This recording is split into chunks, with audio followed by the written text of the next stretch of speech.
On the morning of December 14, 1944, in the frost-covered forests near the Belgian village of Rocherath, Private First Class James Robert Sullivan crouched behind a shattered stone wall, gripping a bent steel crowbar in hands that had spent 18 years doing nothing more violent than pulling fence posts and splitting firewood.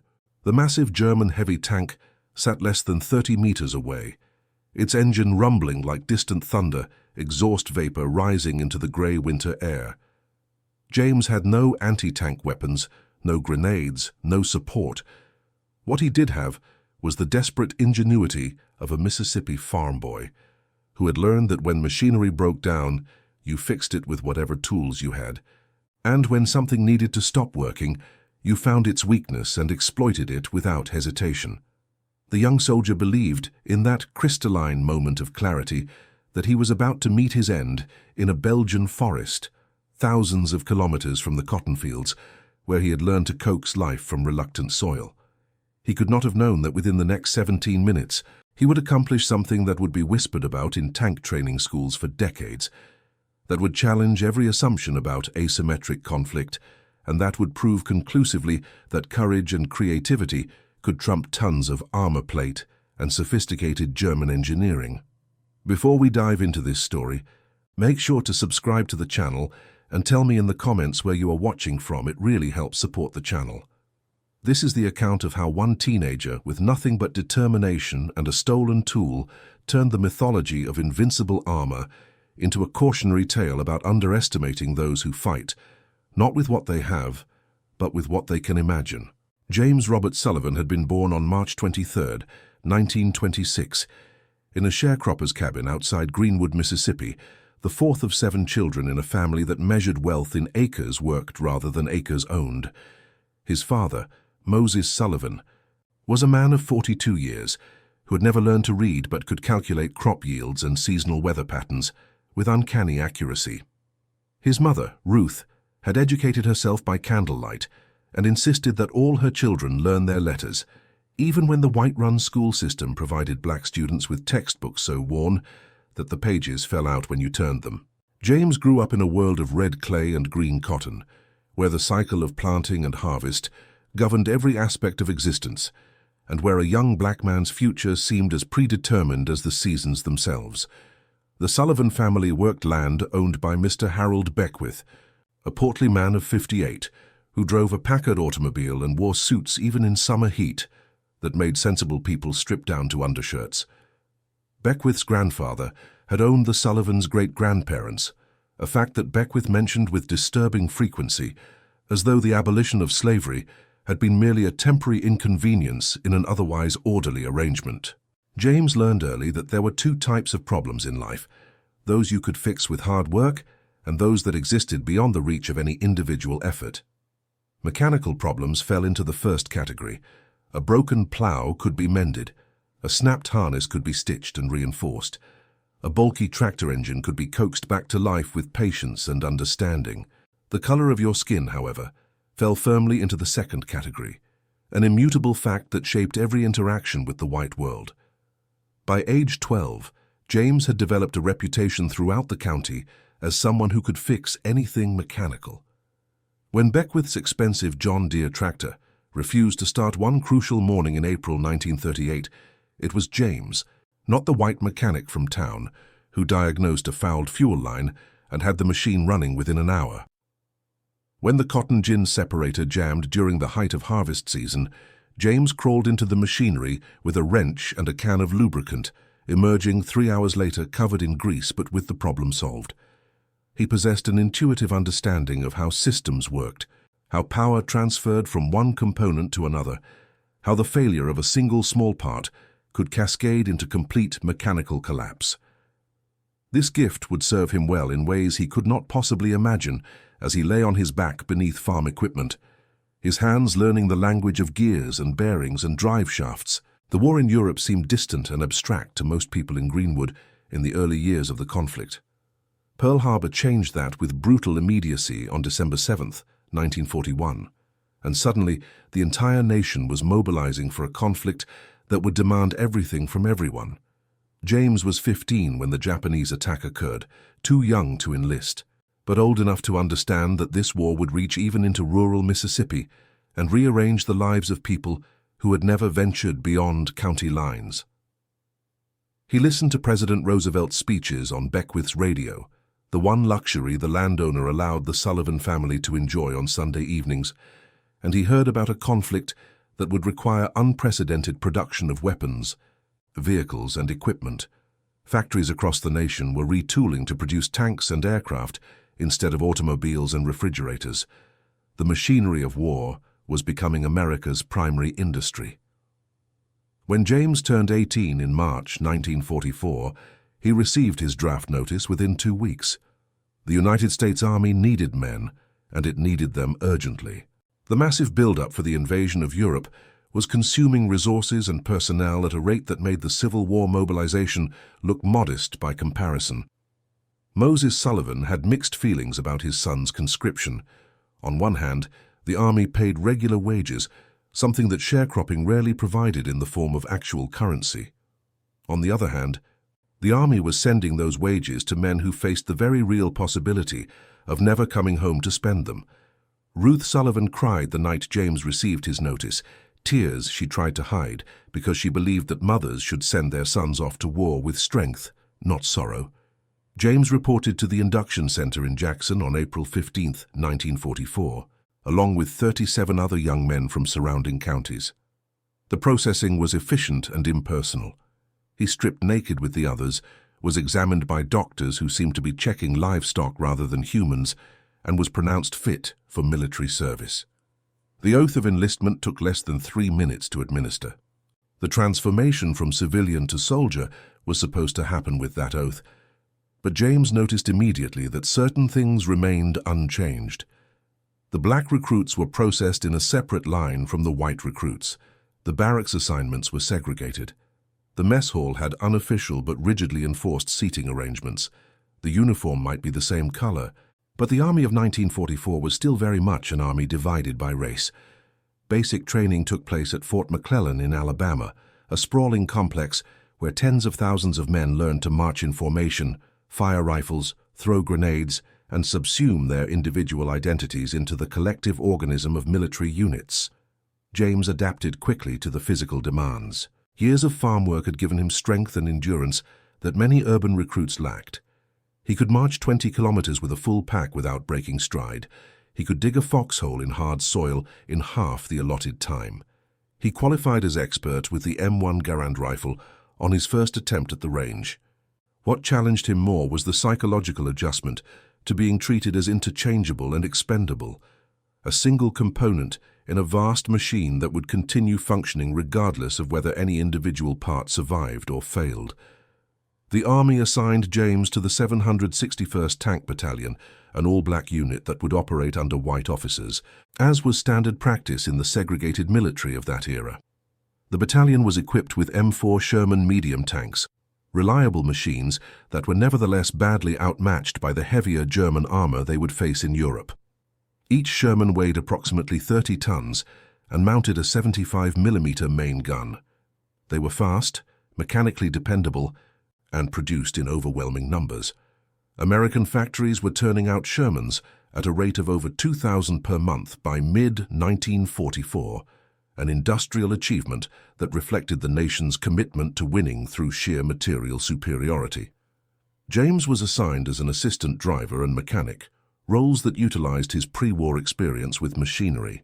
The 761st shipped out from New York Harbor on September 28, 1944, aboard a Liberty ship packed with men and equipment. The crossing took 9 days through North Atlantic waters patrolled by German submarines. James spent much of the voyage helping maintain the tanks that were secured in the hold, checking fluid levels and tightening connections that had worked loose in the rolling seas. He struck up a friendship with Corporal Marcus Webb, a 23-year-old from Chicago who had worked as an auto mechanic before the war. Webb was tall and lean, with a sardonic sense of humor that helped him cope with the absurdities of military life. The two men discovered a shared passion for understanding how mechanical systems worked and a shared frustration with how those systems often failed precisely when you needed them most. They arrived at Liverpool on October 7th and spent 2 weeks at a staging area in southern England. conducting final training exercises and equipment checks. The European theatre in late 1944 was a maelstrom of movement and violence. The Allied invasion of Normandy in June had succeeded in establishing a foothold on the continent, but the advance into Germany had slowed as supply lines stretched and German resistance stiffened. The 761st Tank Battalion received orders to move to the continent on October 24th. They crossed the English Channel on a drizzly morning, the same waters where the Great Invasion had occurred 4 months earlier, now relatively calm and safe. The evidence of that invasion remained everywhere along the Norman coast: shattered bunkers, wrecked vehicles, and hastily marked graves bearing temporary crosses and stars of David. The battalion moved inland through France, passing through villages that showed varying degrees of destruction. Some had been reduced to rubble by artillery fire. Others remained largely intact, their civilian populations emerging cautiously to watch columns of American vehicles pass through narrow streets designed for horse carts rather than tanks. James observed everything with the keen eye of someone accustomed to noticing details. He saw how the local people looked at black soldiers, with expressions ranging from curiosity to confusion, how they often seemed surprised that the American army included men who looked like him. He saw how white American soldiers sometimes reinforced this confusion by treating their black comrades with casual contempt, even in front of foreign civilians. The contradiction of fighting for freedom while being denied full equality never ceased to sting. By early December, the 761st had been attached to various infantry divisions as needed, providing armored support for operations along the German border. The weather had turned brutally cold, snow fell frequently, and temperatures dropped well below freezing at night. James experienced winter conditions far harsher than anything Mississippi had prepared him for. His issued clothing was barely adequate. He learned to stuff newspaper inside his boots for insulation and to sleep in every layer he owned. The misery of cold became a constant companion, more persistent than fear, more exhausting than combat itself. On December 10, 1944, the battalion received orders to support the 2nd Infantry Division in the Ardennes forest region of Belgium. Intelligence reports suggested German forces in the area were depleted and demoralized, unlikely to mount any significant offensive action. The mission was described as relatively routine: maintain pressure on enemy positions, probe for weaknesses, prevent any reorganization of defensive lines. What the intelligence reports failed to detect was that the German High Command was assembling forces for a massive counter-offensive, a desperate attempt to split the Allied armies and capture the vital port of Antwerp. This operation, which would become known as the Battle of the Bulge, was being planned with obsessive secrecy and would catch Allied forces completely by surprise. The 761st moved into positions near the twin villages of Rocherath and Crippled on December 12th. The area was heavily forested, with narrow roads that made tank movement difficult. James's company established a defensive position anchored on a stone farmhouse that had been abandoned by its civilian occupants weeks earlier. The house was substantial, built with thick walls designed to withstand harsh winters. It provided some shelter from the wind, though the windows had been blown out by previous fighting, and the roof had holes that let in rain and snow. James and Webb spent their first evening there trying to winterize their sleeping area, hanging blankets over window frames and scrounging pieces of wood for a fire in the kitchen hearth. The night of December 15th brought an ominous quiet. Experienced soldiers recognized this as a bad sign. Combat generates constant noise: artillery fire, small arms exchanges, aircraft engines. When everything goes silent, it usually means someone is preparing something unpleasant. James was on watch duty from midnight to 2 in the morning, standing in the freezing darkness, listening to absolutely nothing. The forest seemed to be holding its breath. He mentioned this to Webb when his replacement arrived, and Webb, who had been in combat since October, nodded grimly and said that yes, something felt wrong, and they should both sleep in their boots tonight in case they needed to move quickly. The German offensive began at 5:30 on the morning of December 16th with an artillery barrage of stunning intensity. James woke to the sound of the world ending. Shells were impacting all around the farmhouse, shaking the structure to its foundations. Dirt and debris rained down through holes in the ceiling. The noise was beyond anything he had experienced, a physical force that seemed to crush thought itself. He grabbed his rifle and helmet and ran outside, where the pre-dawn darkness was lit by constant flashes of explosions. Officers were shouting contradictory orders. Men were scrambling to their positions. The Shermans were starting their engines. The familiar rumble of radial aircraft engines adapted for tank use, cutting through the chaos of artillery impacts. The barrage lasted for 90 minutes, a carefully orchestrated symphony of destruction targeting American positions along a 100-kilometer front. When it finally lifted, German infantry began advancing through the forest in overwhelming numbers, supported by armor that included the heaviest tanks in the German arsenal. James's company commander, Captain Theodore Harrison, a white officer from Pennsylvania who had earned grudging respect from his black soldiers through competence if not warmth, quickly assessed that their position was becoming untenable. German forces were infiltrating through the forest on both flanks. Staying in place meant being surrounded and overwhelmed. Harrison ordered a fighting withdrawal toward more defensible positions closer to the village of Rocherath. The company's 4 Sherman tanks would provide covering fire, while infantry fell back in stages. James was assigned to help operate the lead tank, a responsibility that terrified and exhilarated him in equal measure. The Sherman's interior was cramped, smelling of oil and gunpowder and human sweat. The commander sat in the turret, directing fire. The gunner aimed the main gun and coaxial machine gun. The loader fed shells into the breach. The driver operated the controls. James, as assistant driver and mechanic, sat in the bow position, operating the bow machine gun and monitoring engine performance. In theory, he would take over driving if the primary driver was incapacitated. In practice, he tried not to think about circumstances that would require that. The withdrawal turned into a running fight that lasted throughout December 16th. The Shermans would take up a position, fire until German return fire became too accurate, then fall back to the next position. James fired his bow machine gun at targets he could barely see through the narrow vision slit.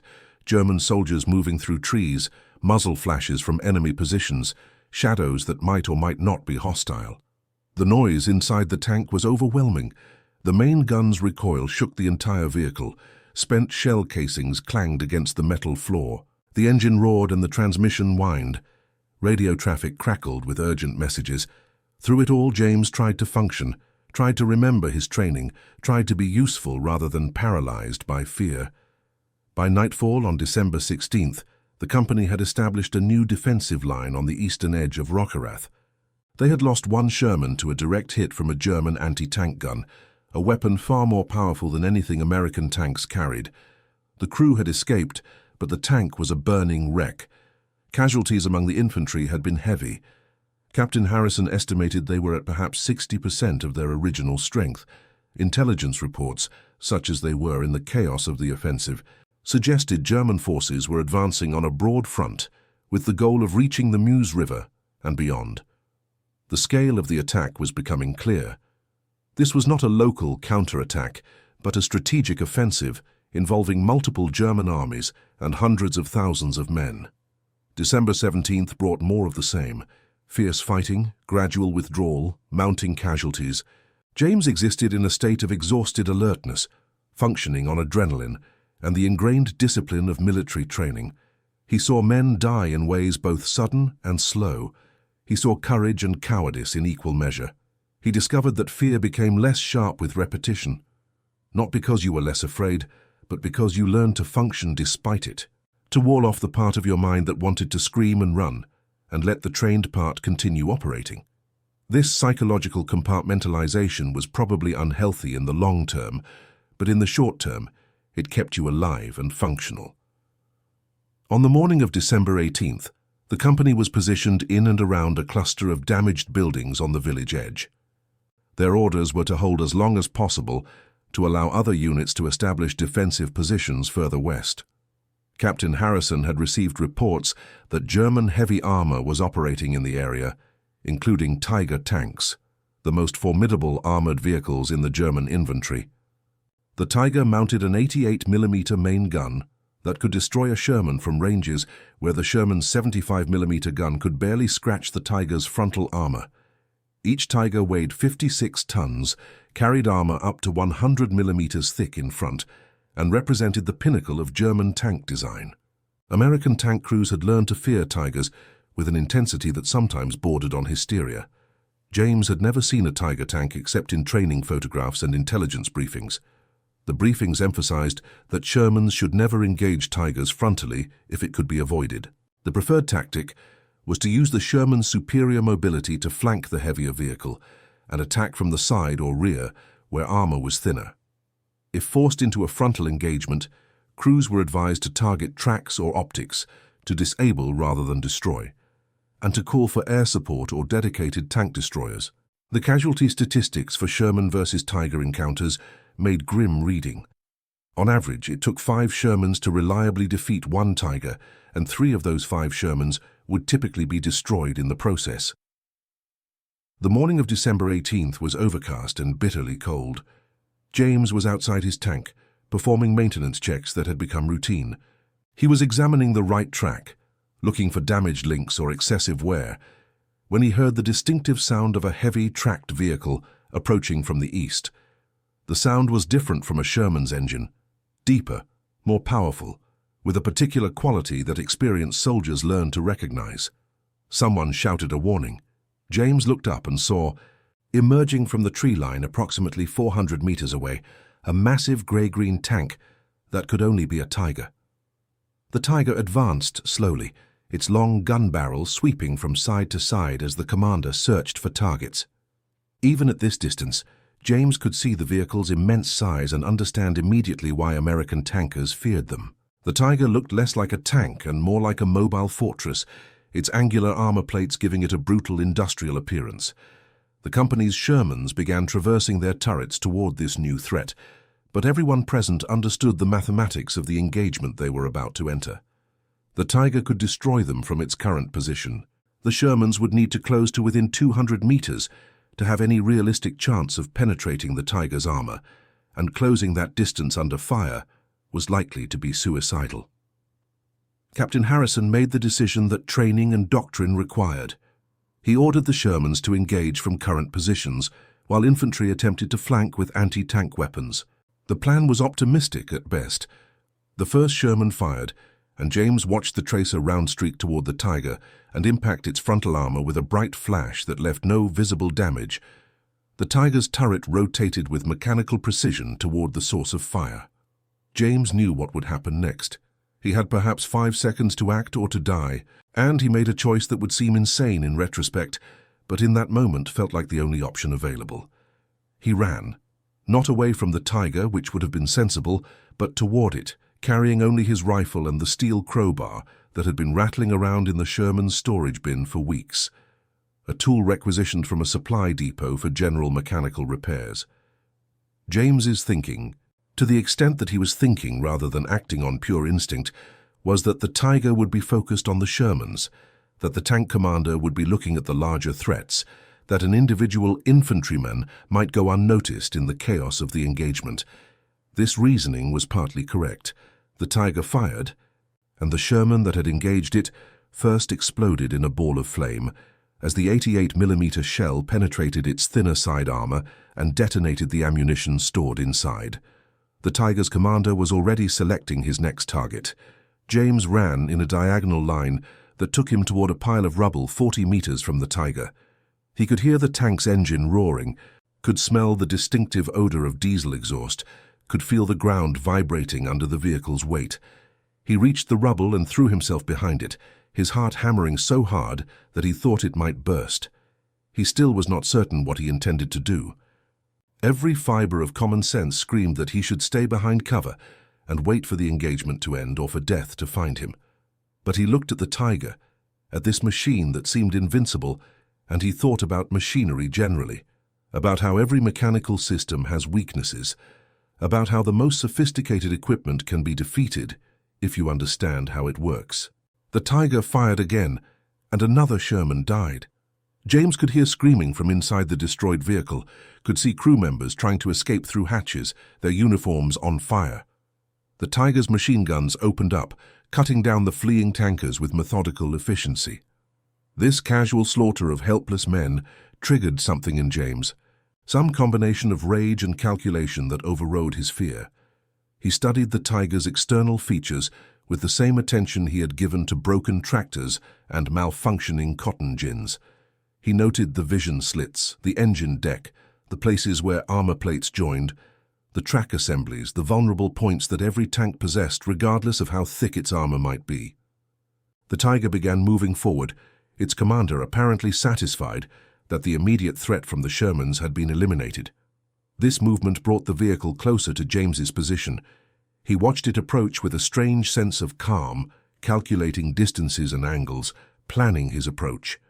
When the Tiger was perhaps 20 meters away, still advancing slowly, James did something that he would struggle to explain in later years. He stepped out from behind cover and sprinted directly at the tank's left side. The Tiger's machine guns did not fire at him. Later, he would learn that the crew was reloading and that the commander's attention was focused on the remaining Shermans. For approximately 8 seconds, James was simply beneath the notice of the men inside the steel beast. He reached the Tiger's left track assembly at a full run, stumbled, recovered, and found himself standing next to a vehicle that towered above him. Up close, the Tiger was even more intimidating. A mass of metal and machinery that exuded lethal purpose. James could see the welds where armor plates joined, could read German text stenciled on various surfaces, could hear the crew's voices shouting inside in a language he did not understand. The track assembly was a complex mechanism of interlocking steel links that wrapped around a series of road wheels and drive sprockets. Each link was connected to its neighbors by pins that allowed the track to flex as it moved around the wheels. James understood tracks. He had repaired tractor tracks that had broken or come loose. The principle was the same regardless of scale. He looked at the Tiger's track and identified its vulnerability instantly. Between the third and fourth road wheels was a gap where the track was slightly elevated, tensioned but not fully supported. If that track link could be damaged or displaced, the entire track would come loose and the Tiger would be immobilized. James wedged the crowbar between the track and the third road wheel, angling it so that the track's forward movement would drive the bar deeper into the mechanism rather than dislodging it. The Tiger's engine was so loud that the crew did not hear the clang of metal on metal. James braced himself and waited. The Tiger lurched forward, and the track engaged the crowbar with tremendous force. The steel bar bent but did not break.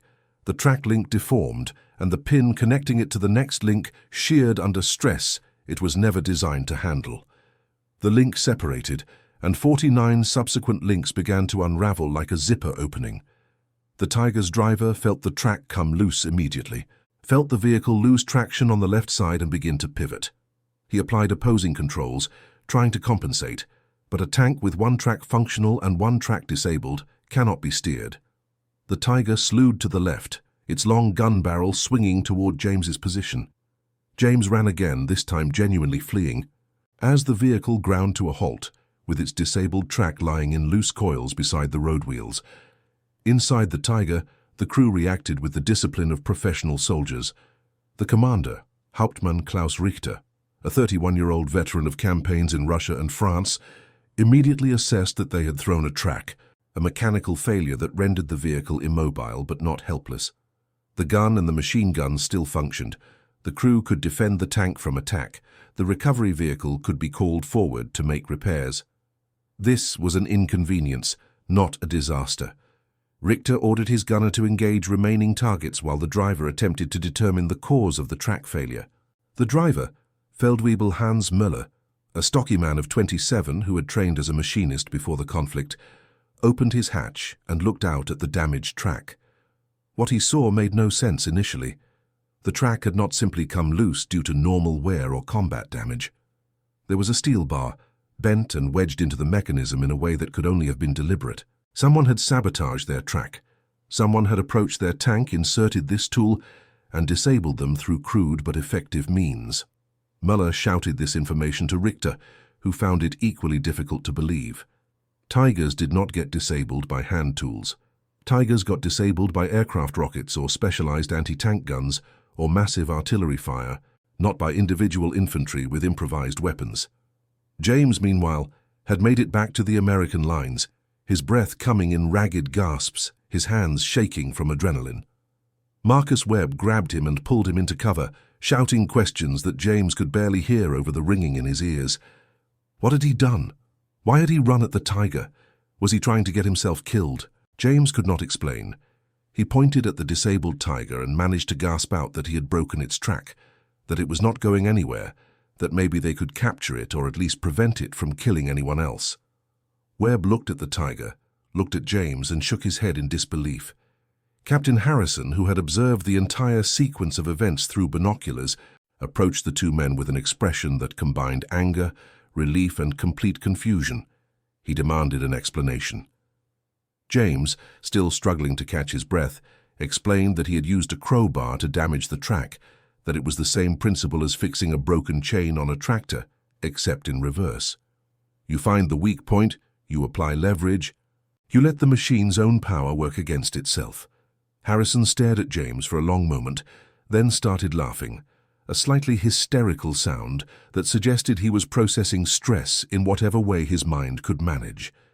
He told James that he was either the bravest or the stupidest soldier Harrison had ever commanded, and he was not certain which. Then he ordered infantry forward to assault the disabled tiger before its crew could effect repairs or escape. The assault on the tiger proceeded with grim efficiency.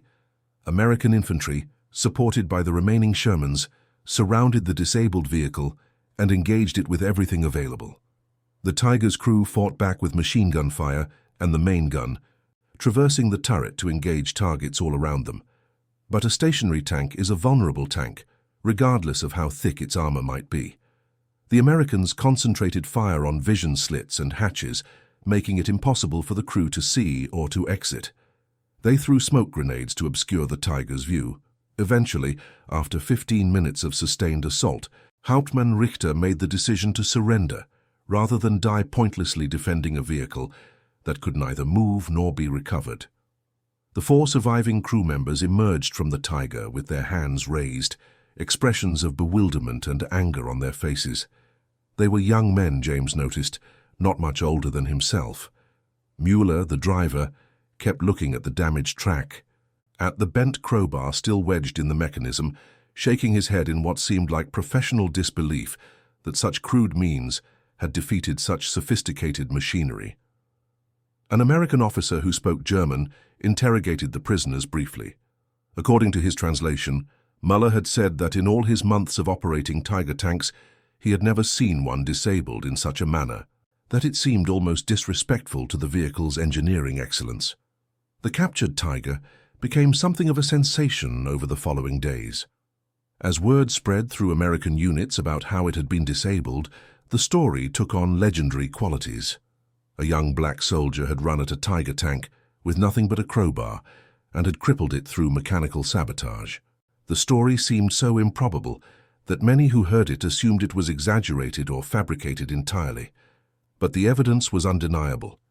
The Tiger sat immobile with a civilian tool wedged in its track, captured by forces it should have been able to destroy with ease. Photographers from the Military Public Relations Office arrived to document the vehicle and to interview James, who found the attention deeply uncomfortable. The interview transcripts reveal a young man struggling to understand what he had done and why he had survived.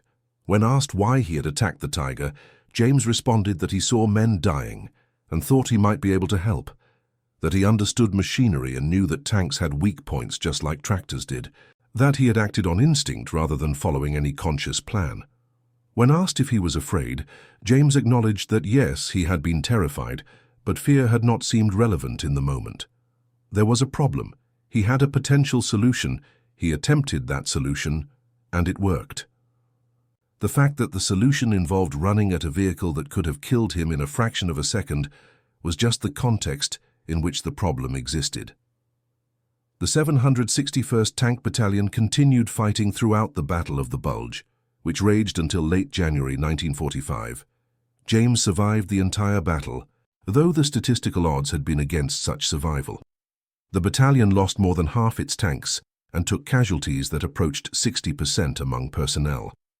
The German offensive ultimately failed, unable to reach its objectives before American reinforcements and improved weather allowed Allied air power to decimate German supply lines. The conflict was notable for its intensity, and for the casual cruelty with which German forces sometimes treated captured black soldiers. There were documented incidents of executions, of prisoners being mistreated in ways that white American prisoners generally were not. James was acutely aware that his race made him a particular target, that he was fighting enemies who viewed him as doubly inferior, both as an American opponent and as a black man. The personal impact of the Tiger incident on James was complex and lasting. He received recognition for his actions, including a Bronze Star for valor, but he noticed that the story was not widely publicized outside military channels. The Army of 1944 was not particularly interested in highlighting the heroism of black soldiers to a still segregated American public. The photograph of James standing beside the captured Tiger appeared in the black press, in newspapers like the Chicago Defender and the Pittsburgh Courier, where it was celebrated as evidence that black soldiers were contributing significantly to the war effort and deserving of equal treatment. The white press largely ignored the story, though a few military-focused publications ran brief mentions that downplayed James's individual role in favor of emphasizing the collective success of American forces generally.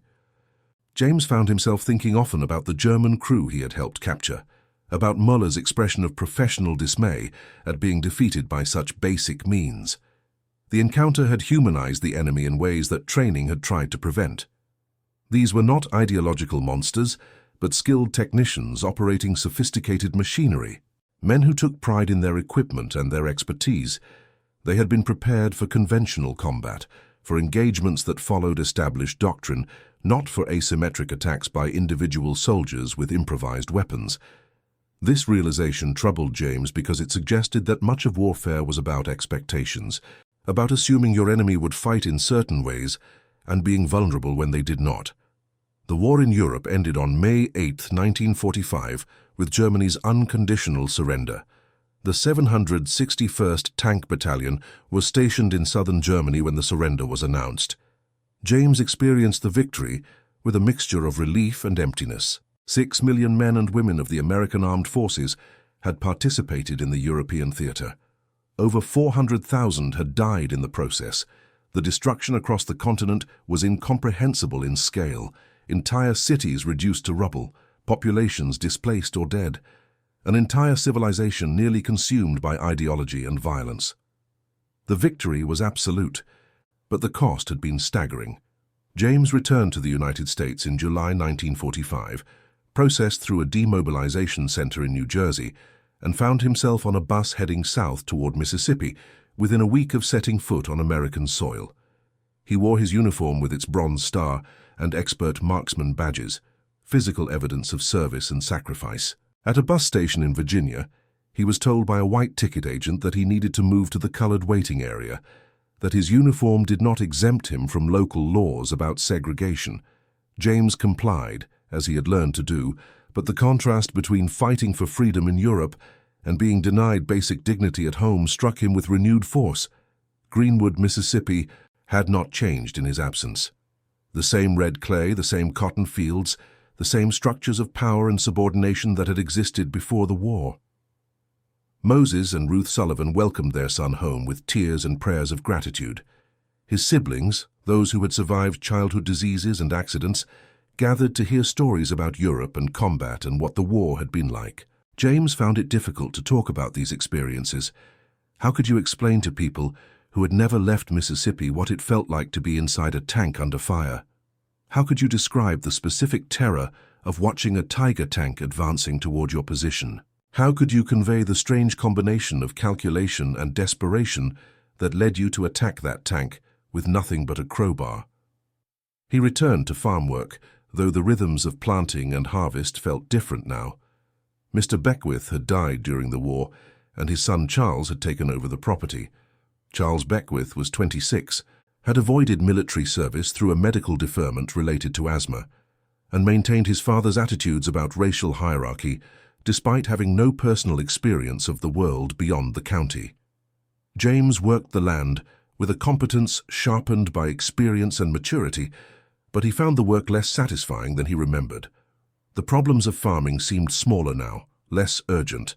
The constraints of sharecropping felt more confining, than they had before he had seen what life could be like outside this narrow world.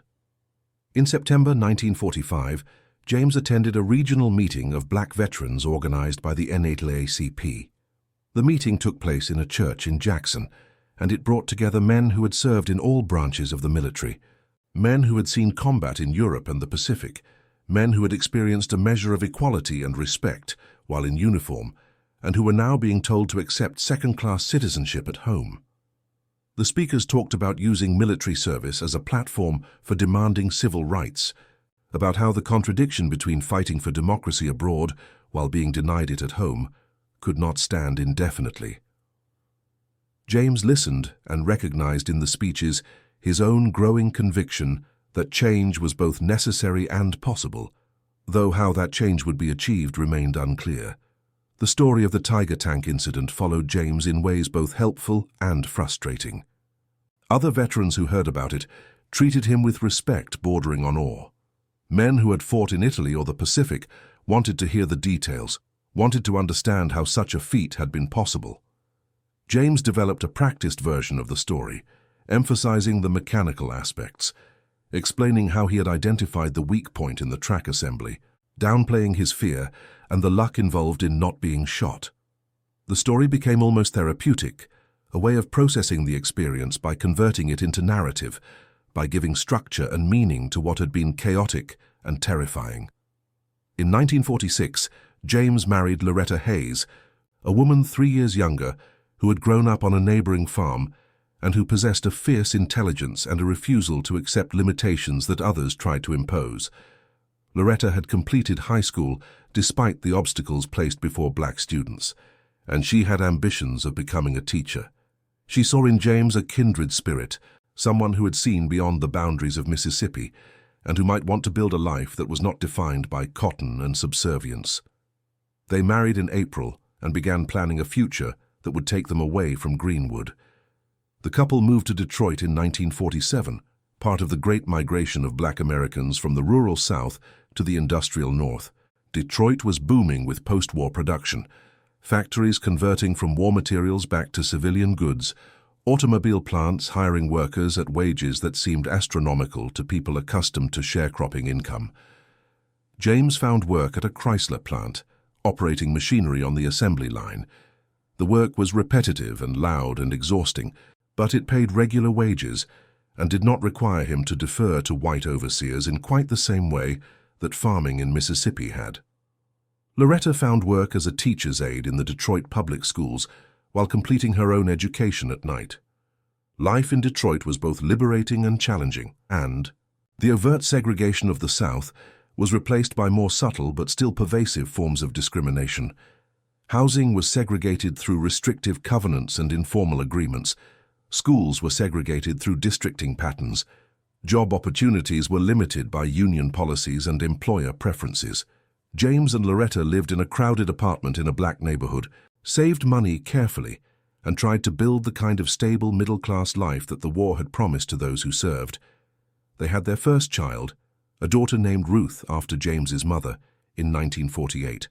A son, Moses, followed in 1950. James rarely talked about the war with his Detroit friends and co-workers. The experience seemed to belong to a different life, relevant to who he had been but not particularly useful for who he was becoming. Occasionally someone would learn about his Bronze Star or about the Tiger Tank incident, and the story would circulate through the plant or the neighborhood. James found these retellings uncomfortable because they tended to emphasize heroics and downplay the terror, to make the experience seem exciting rather than horrifying. He preferred to let the story fade, to be a Detroit auto worker and father rather than a war hero. The 1950s brought gradual progress and persistent frustration. The civil rights movement was gaining momentum, organizing boycotts and legal challenges to segregation. James and Loretta participated in NAACP meetings and voter registration drives. They raised their children with an understanding that the world was changing, that the next generation might not face the same limitations that had constrained their parents.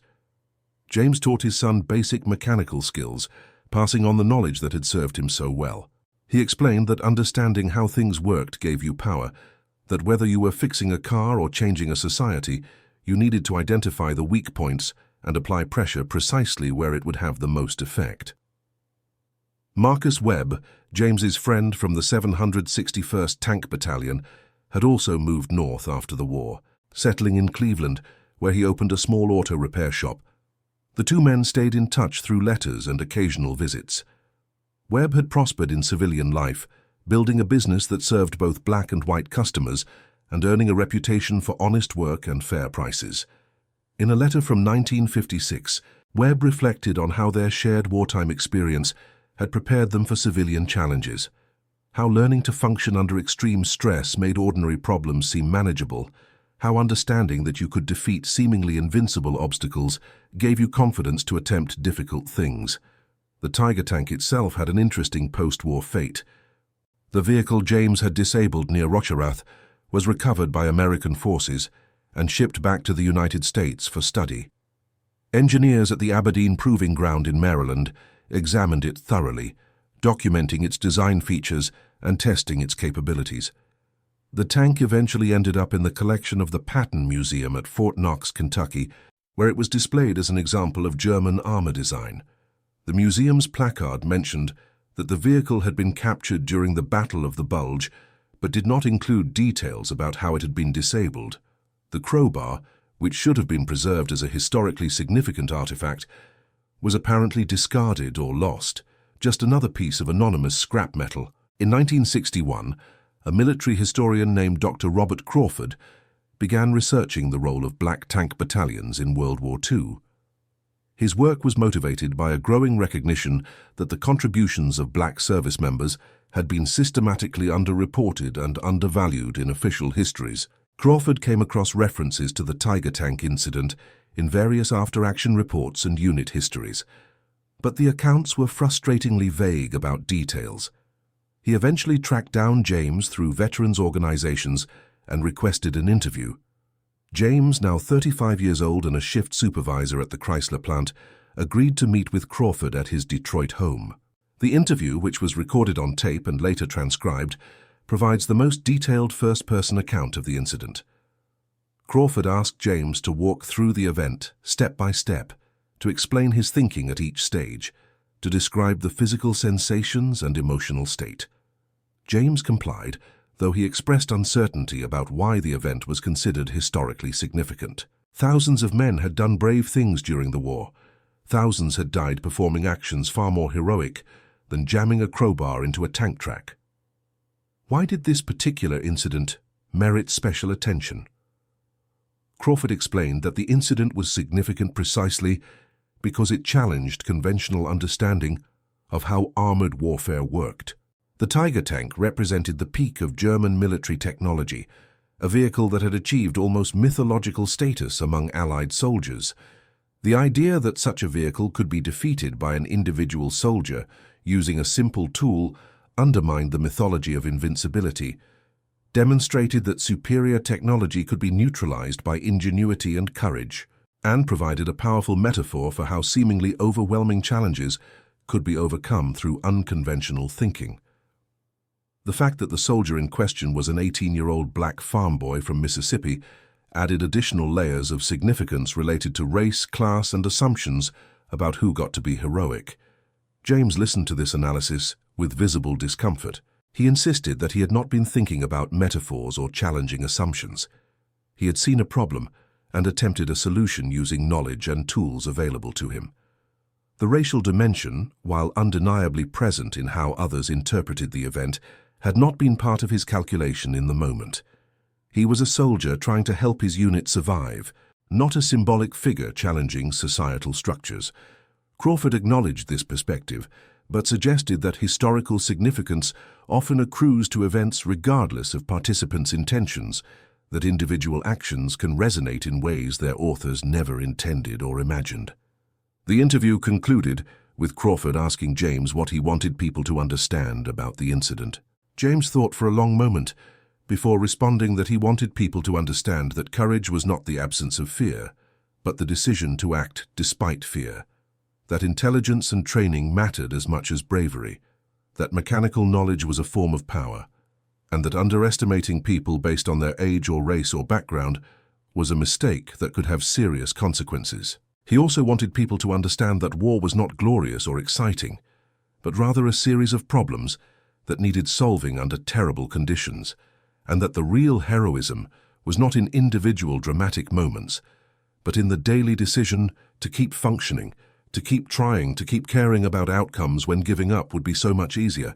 Crawford's research eventually became a book published in 1968, titled Steel and Courage: The Untold Story of Black Tank Battalions in World War II. The book included a chapter focused on the Tiger tank incident, complete with photographs of James, the captured Tiger, and reproductions of military documents. The book received positive reviews in academic journals, but did not achieve broad commercial success. The American public in the late 1960s was more focused on the ongoing conflict in Vietnam than on revisiting World War II, and the civil rights movement had moved beyond celebrating individual achievement toward demanding systemic change. James retired from Chrysler in 1978 after 31 years with the company. He and Loretta had achieved a comfortable middle-class life. Their daughter Ruth had become a lawyer, one of the first black women to graduate from the University of Michigan Law School. Their son Moses had followed his father into mechanical work, though he specialized in aircraft maintenance rather than automobiles. James spent his retirement years gardening, doing mechanical repairs for neighbors, and occasionally speaking to school groups about his wartime experiences. He found that young people, particularly young black students, responded to the story with enthusiasm and pride, seeing in it evidence that their ancestors had made significant contributions that history had not always acknowledged. In 1984, 40 years after the Tiger tank incident, James was invited to participate in ceremonies commemorating the Battle of the Bulge. The event took place in Belgium at the site where the battle had occurred. James was 68 years old, white-haired and moving more slowly than he had at 18, but still possessing the quiet competence that had characterized his entire life. The Belgian government had organized a ceremony honoring all veterans of the battle, and James was asked to lay a wreath at a memorial to fallen American soldiers. The trip to Belgium was James's first return to Europe since 1945. The landscape had changed dramatically. The forests that had been shattered by artillery were now mature again. The villages that had been reduced to rubble had been rebuilt. The people who had huddled in cellars during the fighting were now elderly, grateful to veterans who had helped liberate their country. James visited the location where he had disabled the Tiger, a spot now marked by a small plaque that described the battle but did not mention the specific incident. He stood there for several minutes, trying to reconcile his memories of chaos and terror with the peaceful farmland he was now seeing. During the ceremony, James met a German veteran named Hans Müller. The name was common enough that James did not immediately make the connection, but during conversation, Müller mentioned that he had been a driver in a Tiger tank unit and had been captured during the Battle of the Bulge when his vehicle was disabled in an unusual manner. Recognition dawned on both men simultaneously. They stared at each other, 40 years and multiple lifetimes removed from that December morning. Two old men who had been on opposite sides of a conflict neither had chosen but both had survived.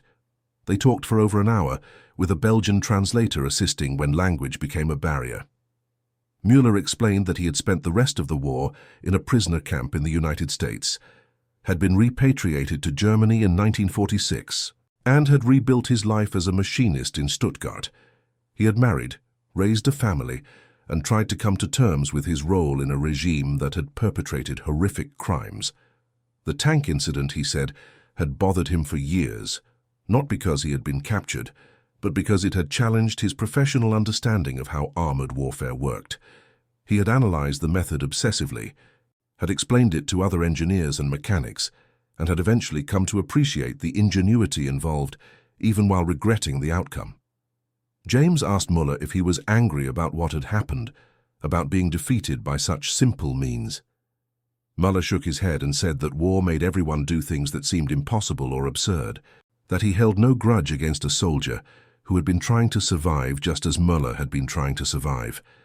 The real tragedy was not how individual engagements ended, but that the war had happened at all, that millions had died, or been broken by a conflict that achieved nothing worth its cost. They parted with a handshake, two old men who had briefly been enemies and who now shared nothing but memories and mortality. James returned to Detroit with renewed perspective on his wartime experience. The encounter with Mueller had humanized the past in ways that decades of distance had not. The Tiger tank was no longer an abstract symbol, but a vehicle that specific men had operated, men with families and skills and hopes that paralleled his own. The war itself became less about heroics or moral clarity, and more about the terrible randomness of who survived and who died, who adapted and who broke, who found meaning in chaos and who was consumed by it. Loretta died in 1992 after a brief illness. Her loss devastated James in ways that combat never had.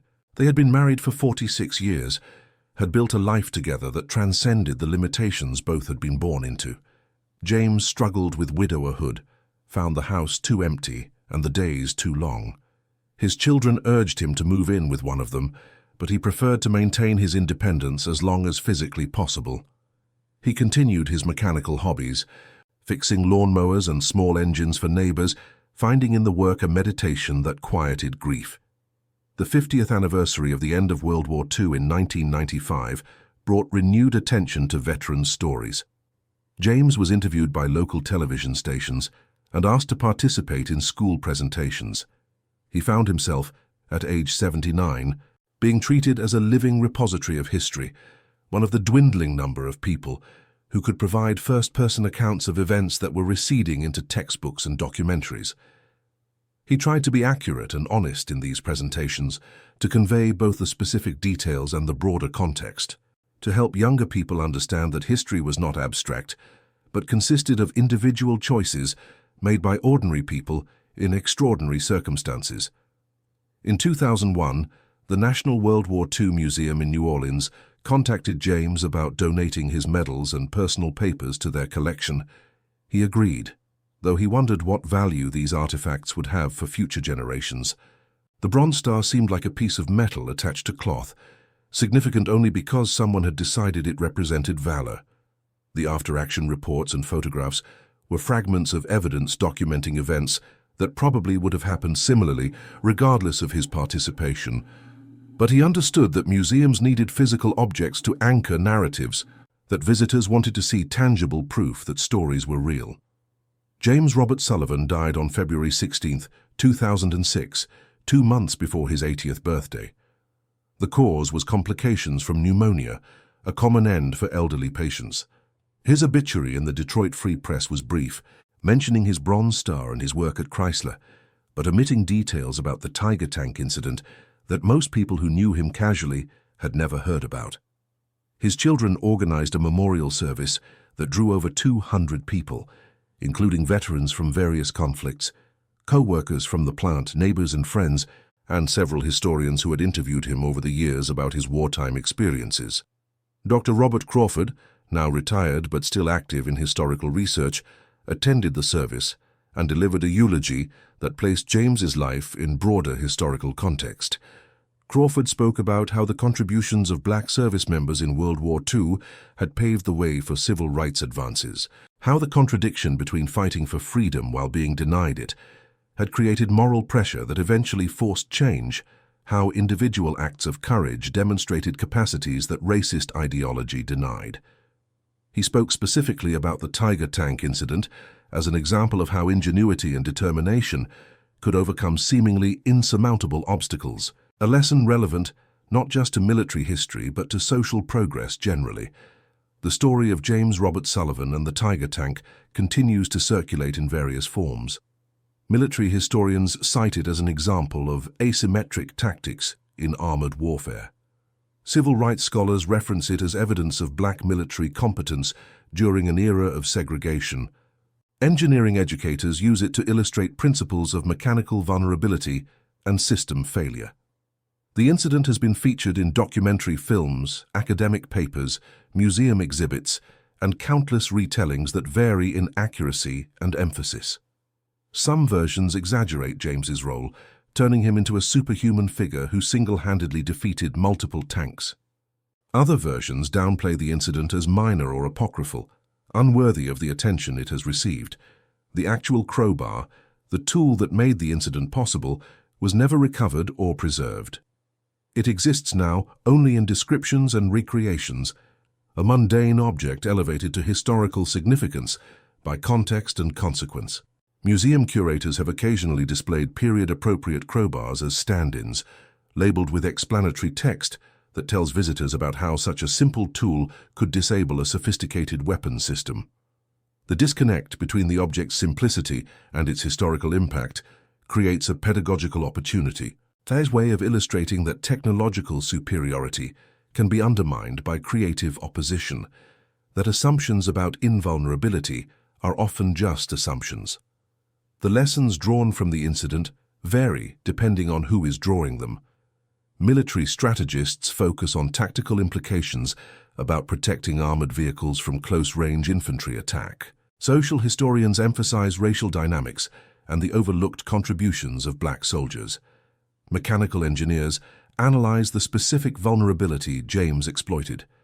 Each perspective finds something different in the same set of facts, each interpretation revealing as much about the interpreter as about the historical event.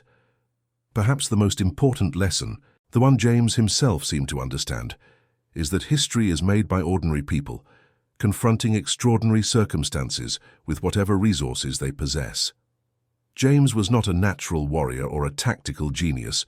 He was a farm boy who understood machinery and who applied that understanding in a moment of crisis. His courage was real, but so was his fear. His success was significant, but so was his luck. He survived the war and built a decent life and tried to be a good father and husband and citizen. The Tiger tank incident was one day out of 79 years, important but not definitive, a moment that revealed character but did not exhaust it.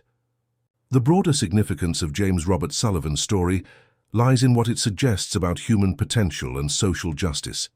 He was born into a society that systematically underestimated and undervalued people who looked like him, that denied them education and opportunity and dignity. That same society then demanded their service in wartime, used their labor and courage and sacrifice, and expected them to return to subordination afterward. The contradiction was not sustainable.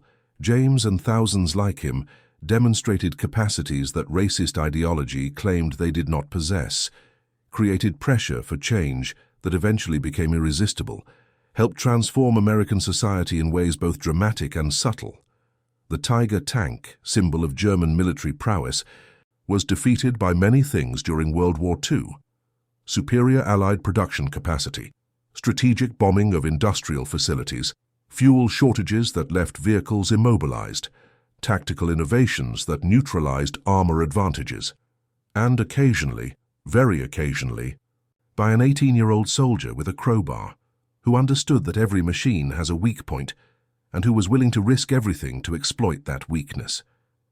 The tank was later studied, displayed, and preserved as a museum piece, a relic of a conflict that killed millions and reshaped civilization. The crowbar disappeared, probably melted down for scrap, probably recycled into something mundane and utilitarian, serving out its existence without anyone knowing the role it had played in history. James would have appreciated that irony. Tools were meant to be used, not venerated. The value was in function, not form.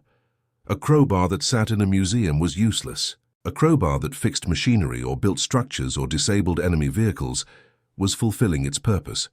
Similarly, people were meant to live and work and contribute, not to be frozen in historical narratives or reduced to symbols. James Robert Sullivan was a veteran, a father, a factory worker, a husband, a neighbor, a citizen who paid taxes and voted and tried to make things better for the next generation. The Tiger tank incident was part of his story, but not the entirety of it. A moment of dramatic action in a life otherwise characterized by quiet competence and daily perseverance. The final accounting of any life includes what was accomplished and what was endured and what was passed on to others. James accomplished the defeat of a formidable weapon using improvisation and courage. He endured segregation and discrimination without becoming consumed by bitterness. He passed on to his children and grandchildren a legacy of dignity and capability, proof that limitations imposed by others need not become self-imposed limitations. His life spanned enormous social change, from Jim Crow, Mississippi to a partially integrated Detroit, from overt racism to subtler but still persistent inequality. He participated in that change as both subject and agent, shaped by forces beyond his control, but also shaping outcomes through his choices and actions. The historians who study World War II focus overwhelmingly on grand strategy, on the decisions made by generals and politicians, on battles involving thousands of men and vast quantities of equipment. These narratives are important for understanding how the conflict unfolded and why certain outcomes occurred.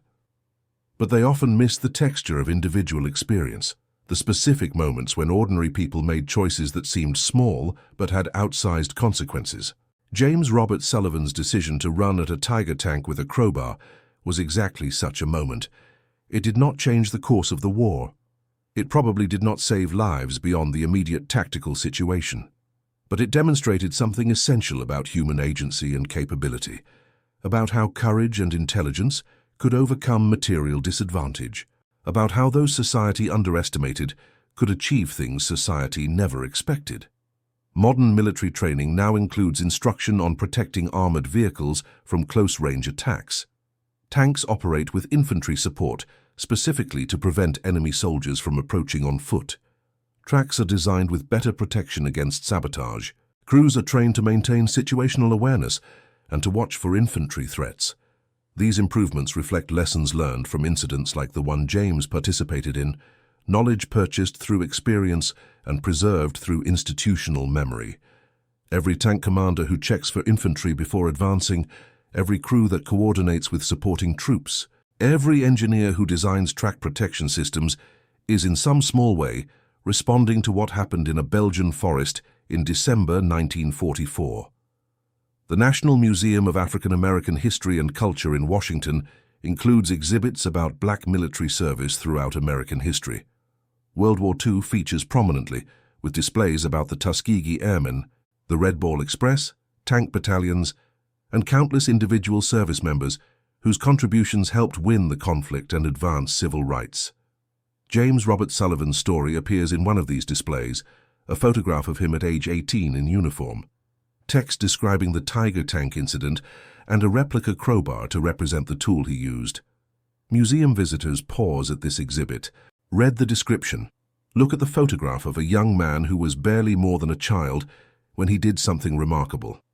Some visitors recognize the broader context, understand how this individual act connects to larger patterns of exclusion and achievement.